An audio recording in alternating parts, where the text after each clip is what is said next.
예, 오늘은 세상을 위한 존재인 우리라는 제목을 가지고 함께 말씀을 듣도록 하겠습니다.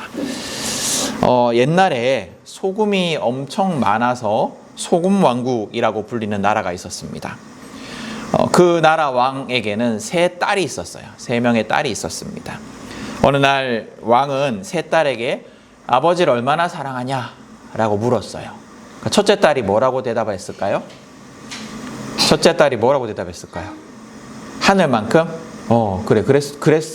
그랬으면 더 좋았을 것 같은데, 첫째 딸은 뭐라고 대답했냐면, 금만큼 아버지 사랑해요. 금만큼 아버지를 사랑해요. 이렇게 했어요. 은유는 아빠 얼마만큼 사랑해? 금만큼 사랑해? 열만큼? 열만큼. 금만큼 사랑하는 것 같아? 금만큼 사랑하는 것 같아? 그래요. 그래서 이제 왕이 엄청 기뻐했어요. 왕이 엄청 기뻐하면서 금을 선물로 줬습니다. 첫째 딸에게. 둘째 딸한테 또 물었어요. 너는 아버지를 얼마나 사랑하냐? 이렇게 얘기를 하니까 둘째 딸은 뭐라고 대답했냐면, 뭐라고 대답했을까요? 하늘만큼. 첫째 딸이 금 했으니까 둘째 딸은 비슷한 걸 했는 것 같아요. 뭐라고 대답했냐면, 보석만큼 사랑해요. 이렇게 대답을 했어요. 보석만큼. 내가 가장 좋아하는 보석만큼 사랑합니다. 이렇게 얘기를 했어요. 그러니까 왕이 또 기뻐하면서 보석을 선물로 줍니다. 이제 셋째 딸 차례였어요. 셋째 딸은 왕이 엄청 사랑하는 딸이었거든요. 엄청 사랑하는 딸이라서, 잠시만요.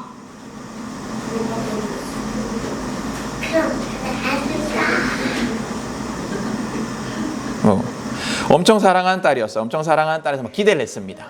기대를 해서 뭐라고 대답할까라고 들어봤는데, 막내딸은 뭐라고 대답했을까요? 소금만큼 사랑해요. 이렇게 얘기를 했어요. 왕이 화가 났어요. 이 나라는 어떤 나라라 그랬어요? 소금 나라. 소금이 엄청 흔해가지고 소금 나라라 불리는 나라인 거예요. 소금이 그냥 밟혀요. 밟히는데 아버지를 소금만큼 사랑한다라고 하니까 왕이 화가 났어요. 화가 나서 이 막내딸을 쫓아내버렸습니다. 쫓아내면서 이렇게 얘기를 했어요. 이 세상에서 소금이 금보다 더 귀한 날이 올 때까지 나한테 오지 마라. 이 세상에서 소금이 금보다 더 귀해지는 날이 오기까지 나한테 오지 마라. 이러면서 쫓아내버렸습니다. 근데 그렇게 쫓아내고 왕이 그렇게 말을 하는 순간 그 나라에 이상한 일이 벌어졌어요. 어떤 일이 벌어졌냐면, 그 나라에 소금이 다 사라져버린 거예요. 소금 왕국, 소금이 너무 흔해서 소금 왕국이라고 불리던 나라에 소금이 다 사라져버렸습니다. 소금이 다 사라져버리고 그 소금들이 뭐가 됐냐면 금과 보석으로 다 변해버렸어요. 사람들이 너무 좋아했어요. 막 널려있던 소금들이, 너무 흔한 소금들이 다 금과 보석으로 변한 거예요. 전부 다 부자가 된 거죠. 소금이 너무 많았는데. 그래서 처음에는 너무 자기들이 부자가 됐다고 왕도 기뻐하고 사람들 다 기뻐했습니다. 근데 곧 그것이 기뻐할 일이 아니라 슬퍼할 일이라는 것이 밝혀지고 말아요. 왜냐하면 이제 소금이 다 사라져 버렸거든요. 그러니까 어떤 일이 벌어졌을까요? 일단 음식이 다 맛이 없어졌어요.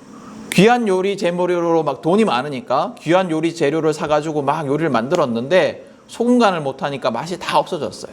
소금 간을 못하니까 설탕 간하고 뭔가 하고 하는데 짠맛이 없으니까 맛이 없죠. 맛이 없어졌어요. 그래서 많이 먹지를 못합니다.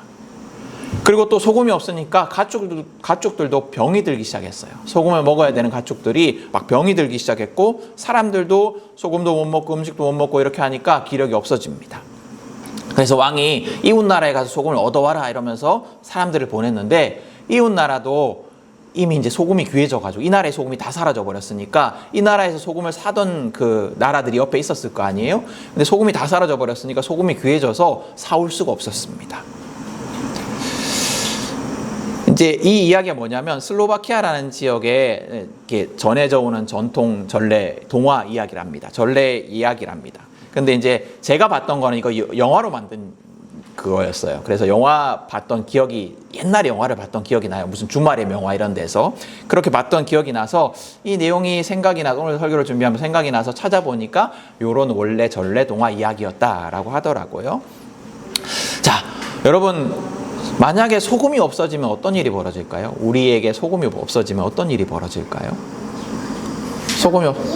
소금이 없어지면 어떤 일이 벌어질까요? 간을 못해요. 네, 간을 못해요. 아까 그 이야기에서 나왔던 것처럼 큰일이 벌어질 거예요. 그죠? 간도 못하고 음식도 금방 썩어버릴 거예요. 음식도 금방 썩어버리고 또 가족끼리 뭐요? 가축들도 병들고 또 아마 여기 눈 녹일 때 쓰는 게 그 소금 성분일 거예요. 뭐 여러 가지 불편한 일들 또 힘든 일들 또 심각한 일들이 벌어질 겁니다. 그만큼 소금의 역할은 중요해요. 네, 오늘 성경에 이 중요한 소금이 등장합니다.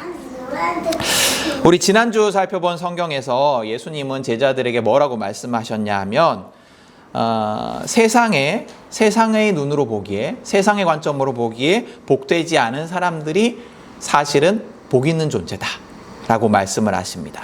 또 전혀 복되지 않는 삶처럼 보이는 삶을 복된 삶이다 라고 말씀하시면서 그런 삶을 추구하라 라고 말씀하십니다. 뭐 유튜브나 영상으로 설교 보셨는지 모르겠어요. 기억이 나시는지 모르겠어요. 근데 그렇게 말씀을 하세요. 근데 어떻게 그럴 수 있을까요? 말이 안 되죠, 그죠? 복되지 않은 삶이 어떻게 복된 삶이 될 수 있겠습니까? 복되지 않은 사람이 가난하고 또 슬프고 고통받는 사람이 어떻게 복된 사람이 될 수 있겠습니까? 어떻게 그런 역전이 일어날 수 있을까요? 예수님이 가르침 속에서 그 핵심 키가 있는데 뭐냐면 하나님이 함께 하시기 때문에 하나님이 함께 하시기 때문에 그런 삶이 복된 삶이 된다. 그런 삶이 복된 삶이다. 하나님이 함께 하시기 때문에 세상의 관점으로 어떤 삶이라 할지라도 세상의 눈으로 보기 어떤 삶이라 할지라도 복된 삶이다 라고 말씀을 하십니다. 이처럼 하나님이 함께 하시면 우리의 삶이 하나님이 함께 하시는 삶이 되면 우리가 하나님이 함께하는 삶을 살면 세상의 기준이 역전이 됩니다. 세상의 행복의 기준, 세상의 성공의 기준, 세상의 복의 기준이 완전히 역전됩니다. 이어지는 오늘 본문 속 예수님은 제자들에게 지난주 본문과 바로 이어지는 본문이 오늘 본문이에요. 오늘 본문 속의 예수님은 제자들에게 너희는 세상의 소금과 빛이다. 너희는 세상의 소금이요 너희는 세상의 빛이다 라고 가르치십니다.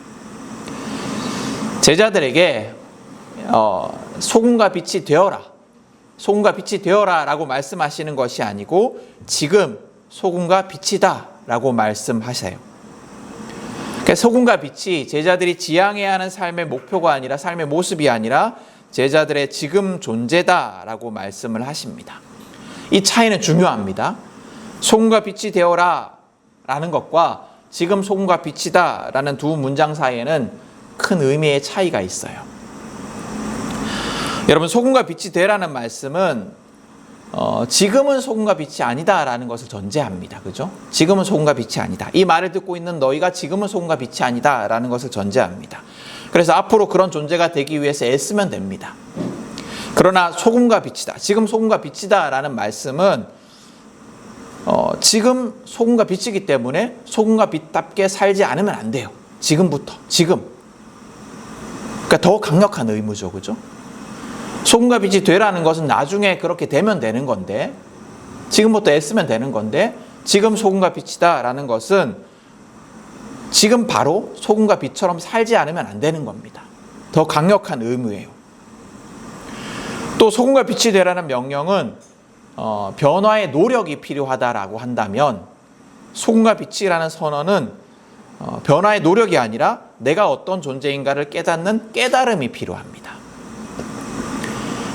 그리고 소금과 빛이 되라는 명령은 따르는 것을 선택할 수가 있어요. 따를지 말지를 선택할 수가 있지만 소금과 빛이라는 그 선언은 당연히 해야 되는 겁니다. 당연히 해야 되는 거예요. 근데 왜 예수님은 제자들이 세상의 소금과 빛이 되라가 아니고 소금과 빛이다 라고 말씀하셨을까요? 왜냐하면 예수님을 따를 때 그들의 존재가 이미 변화되었기 때문입니다. 예수를 따르는 것은 곧 존재의 변화이기 때문이에요. 여러분, 예수를 믿는다는 것은 단순한 일이 아닙니다. 여러분 다 예수를 믿으시는지 모르겠어요. 예수를 믿는다라고 고백하시는지 모르겠지만 예수를 믿는다는 것은 단순한 일이 아닙니다. 별것 아닌 일이 아니에요. 존재가 변화되는 거예요. 오늘 예수님의 말씀처럼 존재가 변화되는 겁니다. 그래서 놀라운 일이에요. 단순히 입술의 고백으로 끝날 일이 아닙니다. 예수를 믿는다는 것은. 그럼 제자들에게는 어떤 변화가 일어난 걸까요? 여러분, 예수님의 가르침 속에서 소금과 빛은 어떤 존재냐 하면 다른 존재들과 구별되었기 때문에 의미가 있는 존재입니다. 다른 것이 짠맛을 내지 못하기 때문에 소금이 의미가 있어요. 다른 것이 빛을 내지 못해서 어둡기 때문에 빛이 의미가 있습니다. 그래서 제자들이 소금과 빛이다 라고 하는 것은 세상과 다른 존재다 라는 의미입니다. 이처럼 예수를 따른다는 것, 예수를 믿는다는 것은 세상과 다른 존재가 되는 거예요. 우리가 예수를 믿는다는 것은 세상과 다른 존재가 되는 것입니다. 이전에는 세상과 구별되지 않는 존재였다면 이제 예수를 믿기 때문에 이제는 세상과 확연히 구별되기에 의미를 갖는 존재가 되었다라는 겁니다. 그래서 지난주 말씀대로 하면 이상한 존재가 된 거예요. 예수를 믿는다는 것은 이상한 존재가 된다라는 겁니다.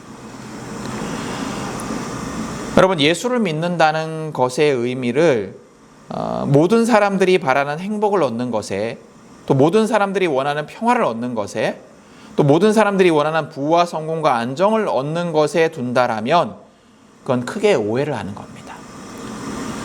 내가 예수를 믿는 목적이, 예수를 믿는 의미가 평화를 얻기 위해서, 모든 사람들이 바라는 그 평화를 얻기 위해서, 모든 사람들이 바라는 그 행복을 얻기 위해서, 모든 사람들이 바라는 그 안정을 얻기 위해서라고 한다라면 그건 크게 오해를 하는 거예요. 그렇다고 한다면 굳이 예수를 믿을 필요가 없어요. 물론 하나님은 그분의 사랑하는 자녀들에게 평화와 복과 행복을 주십니다. 그러나 그것은 세상이 주는 것과는 완전히 다른 더 온전한 것들이에요. 또 그것은 자녀이기 때문에 마땅히 주어지는 것이지 자녀가 되는 목적이 될 수도, 자녀가 누리는 전부가 될 수도 없습니다. 그러니까 자녀가 부모에게 뭔가를 얻기 위해서 내가 자녀가 된다라고 한다면 그게 온전한 부모와 자녀와 관계가 아니죠. 그죠? 내가 학비를 얻기 위해서, 내가 따뜻한 보금자리를 얻기 위해서 자녀가 되겠다라고 한다면 그건 부모 자녀와의 관계가 아니잖아요. 그렇죠? 그냥 부모와 자녀이기 때문에 그런 것이 주어지는 겁니다.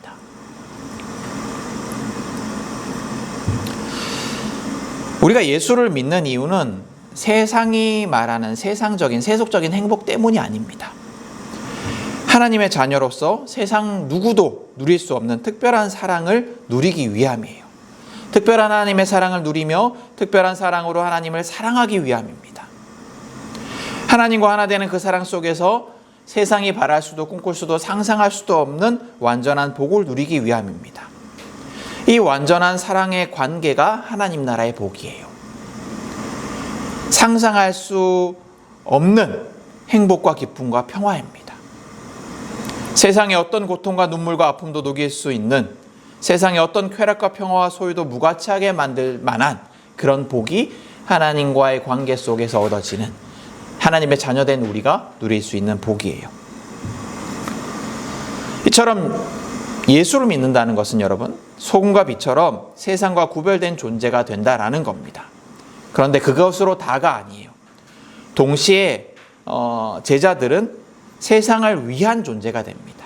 세상과 구별된 존재가 된 세상은 동시에 세상을 위한 존재가 됩니다. 제자는 세상과 구별되어 동떨어진 존재가 아니라 세상과 다르기 때문에 세상 안에 들어가서 세상을 더 나은 곳으로 변화시키는 존재입니다. 조금 어려운 단어 하나 소개를 해드리면 크리스텐덤이라는 단어가 있어요. 크리스텐덤. 이게 무슨 의미냐면 기독교가 세상을 지배하는 기독교 세계, 이런 의미입니다. 그래서 이게 어떤 시대를 묘사하는 설명하는 단어이냐면 중세 시대, 중세 유럽을 설명하는 단어입니다. 중세 유럽은 기독교가 모든 세상을 지배하고 또 규정하는 세상이었어요.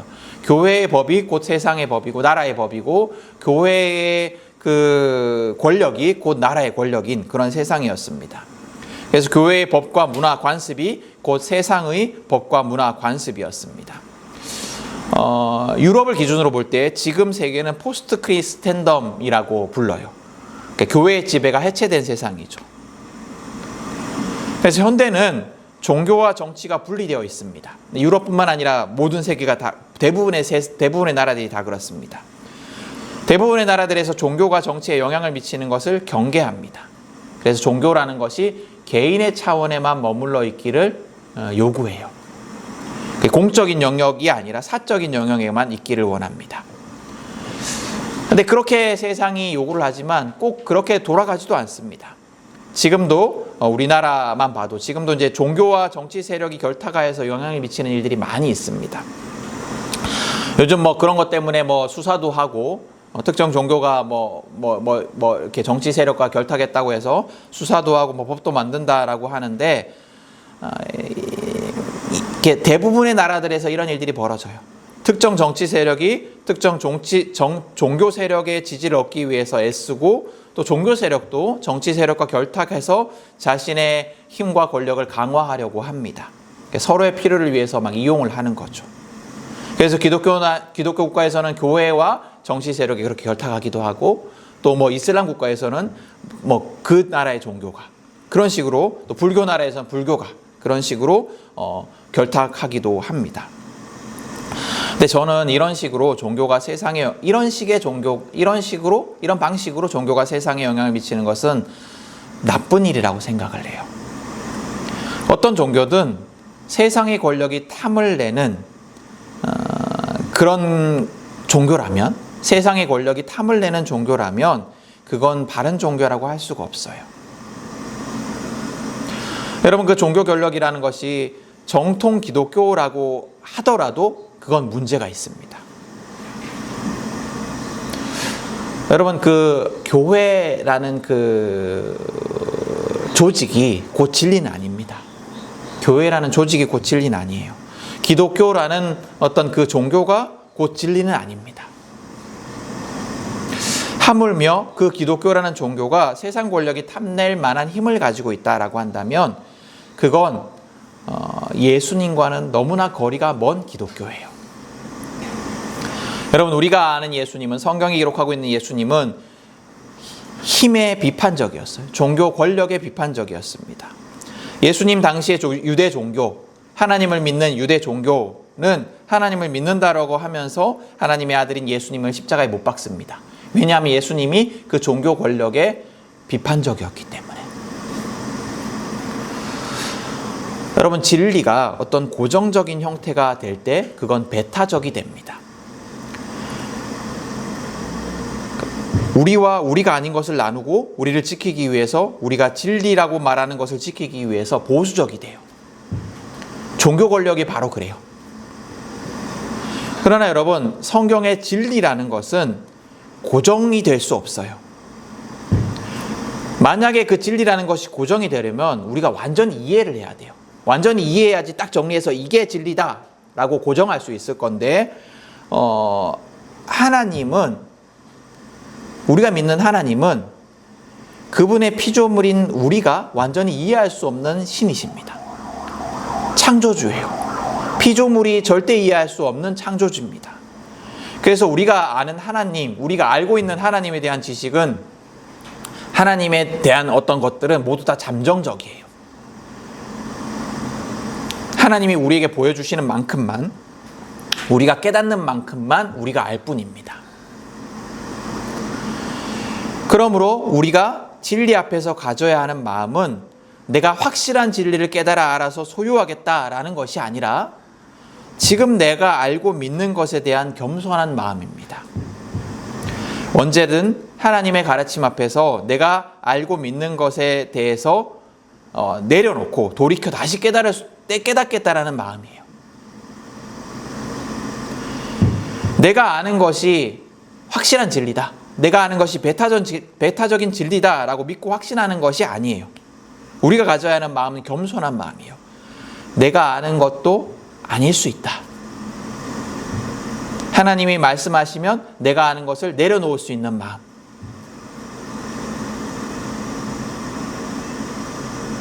여러분, 하나님은 이런 분이야 라고 확실하게 파악할 수 있는 것이 아닙니다. 그게 신앙이 아니에요. 그저 매일의 하나님과의 관계 속에서, 매일의 하나님을 경험하는 그 경험 속에서 하나님을 새롭게 깨닫고 알아가면서 그분에 대한 우리의 지식을 수정하고 또 수정하는 것이 신앙이에요. 우리에게 중요한 것은, 하나님을 믿는, 예수를 믿는 우리에게 중요한 것은 고정된 진리가 아니라, 고정된 교리가 아니라, 고정된 종교가 아니라 언제나 새롭게 다가오는 성경의 가르침입니다. 진리가 고정되고 권력이 되는 순간, 그래서 종교의 고정된 외피를 입는 순간, 우리만이 진리다라고 외치는 순간 이 진리는 하나님과 상관없는 어떤 것이 됩니다. 세상의 수많은 권력 중에 하나가 됩니다. 이처럼 종교와 정치가 결합하는 것, 이렇게 힘을 가지고 종교가 세속적인 힘으로 세상에 영향을 미치는 것, 이것은 잘못입니다.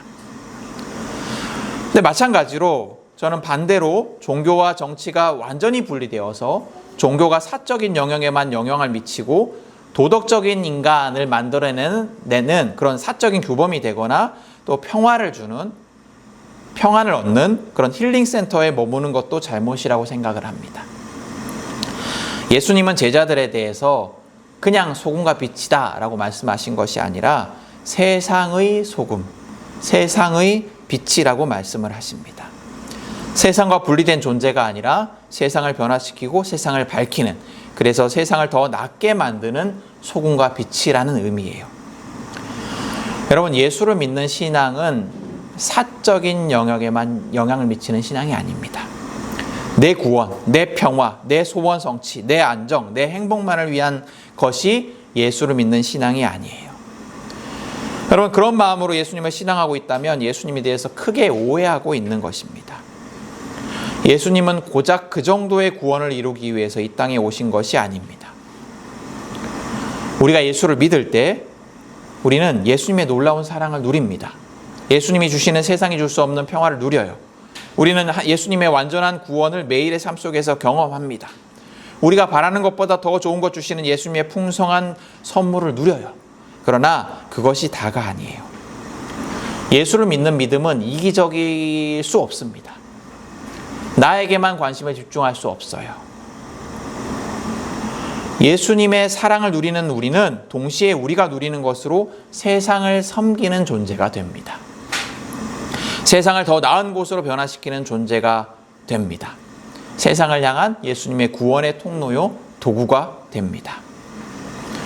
그래서 예수를 믿는 믿음은 사적인 영역에만 머물러서 나에게만 영향을 끼치는 종교가 아니라 세상을 더 나은 것으로 만드는 세상을 위한 진리입니다.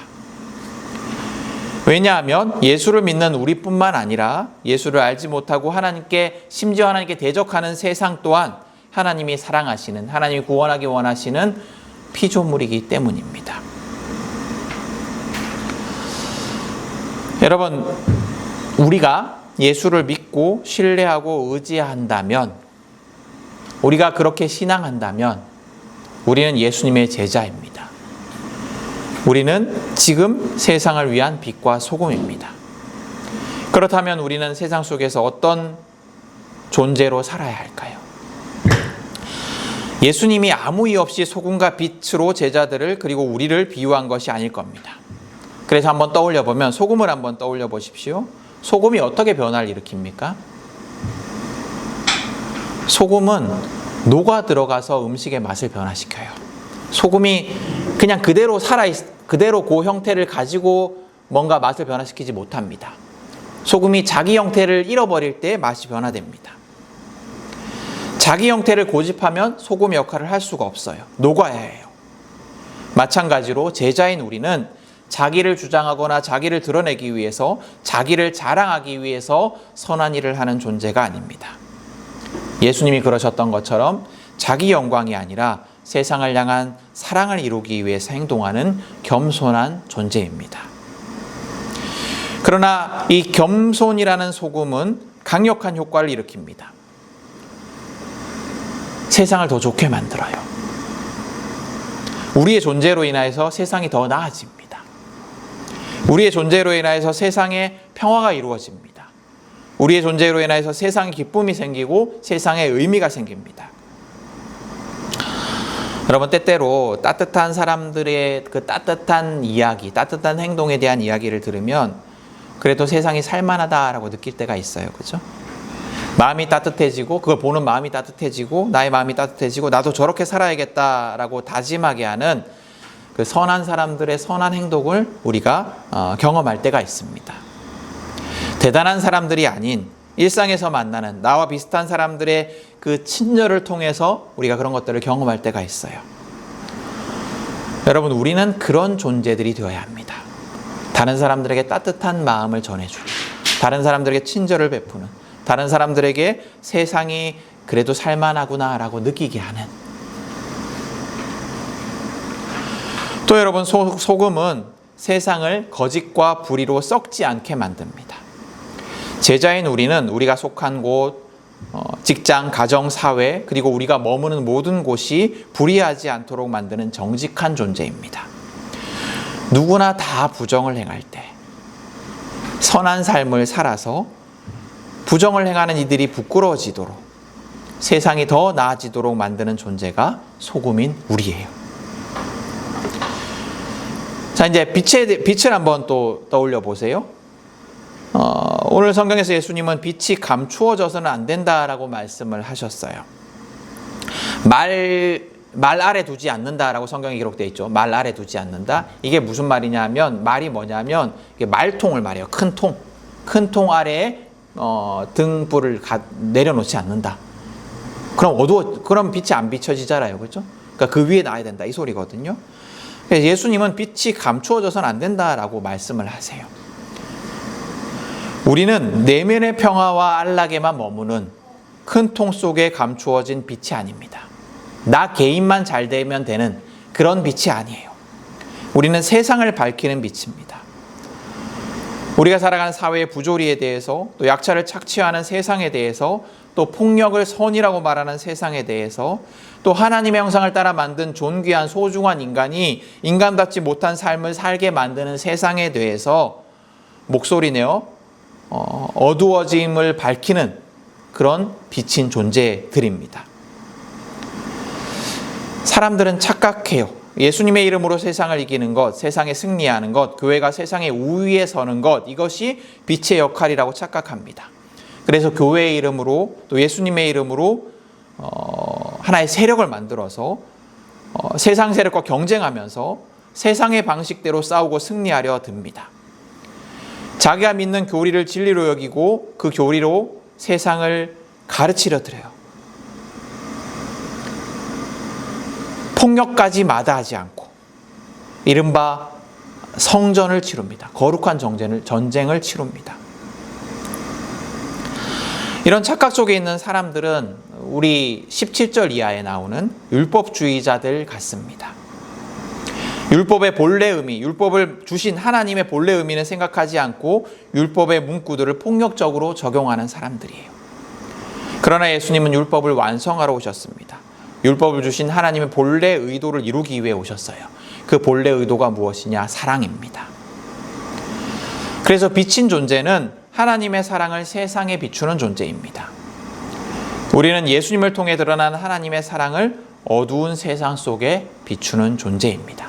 사랑 없는 세상 속에 사랑을 비추는 존재예요. 이런 우리를 통해서, 이런 소금과 빛인 우리를 통해서 하나님의 영광이 드러납니다. 우리를 통해서 전해지는 하나님의 사랑을 경험한 자들이 하나님을 찬양하게 됩니다. 그리고 하나님께 영광을 돌리게 됩니다. 여러분, 하나님을 알지 못하는 사람들이 하나님을 보는 통로는 예수를 믿는 우리밖에 없어요. 우리를 통해서만 하나님을 볼 수 있습니다. 그래서 가정 속에서 믿는 이의 역할이 굉장히 중요해요. 나를 통해서 남편이 하나님을 볼 수 있어요. 나를 통해서 자녀들이 하나님을 볼 수가 있습니다. 우리는 하나님을 드러내는 존재입니다. 하나님의 사랑을 드러내는 존재입니다. 여러분, 한 주간 소금과 빛답게 살아가십시오. 세상과 구별되어 살아가십시오. 세상과 구별 없이 정신없이 쓸려가지 마십시오. 또한 여러분, 한 주간 세상을 변화시키는 존재가 되십시오. 겸손함으로 세상을 더 나은 것으로 변화시키고 불의와 거짓에 저항하여 썩지 않게 하십시오. 부조리한 세상의 폭력과 착취와 차별에 저항하여서 빛을 밝히십시오. 돈이 강력한 신이 되어버린 세상 속에 무엇이 참 신인지 고백하는 삶을 사십시오. 참 사랑의 삶을 살아가십시오. 그런 우리를 통해서 하나님의 사랑이 세상 가운데 드러날 것입니다. 그런 우리를 통해서 세상의 사람들이 우리와 만나는 모든 사람들이 하나님께 영광을 돌릴 것입니다. 이렇게 빛과 소금답게 살아가는 우리 모두가 될 수 있기를 간절히 축복합니다. 아멘. 우리 오늘 말씀을 기억하면서 우리 주보에 있는 기도문으로 함께 기도하도록 하겠습니다. 우리 기도문 펼치셨죠? 함께 기도하겠습니다. 세상을 사랑하시는 하나님, 그 사랑을 이루기 위해 우리를 먼저 택하시고 소금과 빛 삼아 주셨습니다. 하나님의 사랑이신 예수님, 세상을 향한 사랑의 본을 보이시어 완성하시고 우리의 구원자 되어 주셨습니다. 사랑을 이루시는 성령님, 우리 존재를 깨닫게 하소서. 세상을 변화시키며 세상의 어둠을 밝히는 소금과 빛 되게 하소서. 우리를 통해 하나님의 사랑과 영광이 세상 가운데 드러나게 하소서. 우리를 통해 세상이 하나님께 영광 돌리게 하소서. 그 놀라운 은혜가 우리에게 있게 하소서. 예수님의 이름으로 기도드립니다. 아멘.